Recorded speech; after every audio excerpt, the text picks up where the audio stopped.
भगवान श्री कृष्ण जब माता देवकी और पिता वसुदेव को कंस के चंगुल से छुड़ाने गए तब उनकी उम्र 14 वर्ष थी।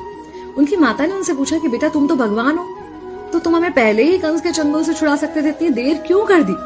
तो कृष्ण जी ने कहा, माता क्या पिछले जन्म में आपने मुझे 14 वर्ष का वनवास नहीं दिया था? माता हैरान रह गई, बोली ये क्या कह रहे हैं आप?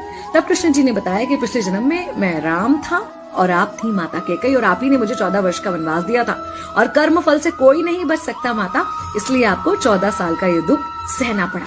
तब आश्चर्यचकित होते हुए माता ने पूछा, तो फिर यशोदा पिछले जन्म में कौन थी? कृष्ण जी ने बताया, वो थी माता कौशल्या, जो 14 साल तक अपने पुत्र से अलग रही थी। उन्होंने उस दुख को सहा था, इसलिए इस जन्म में 14 साल मैं उनके पास रहा और मेरे साथ रहने का माता और पुत्र के प्रेम का सुख उन्हें मिला। कहने का मतलब यह है कि कर्म फल से ना उस युग में कोई बचा था, ना आज कोई बचेगा। खुद भगवान भी कर्म फल से नहीं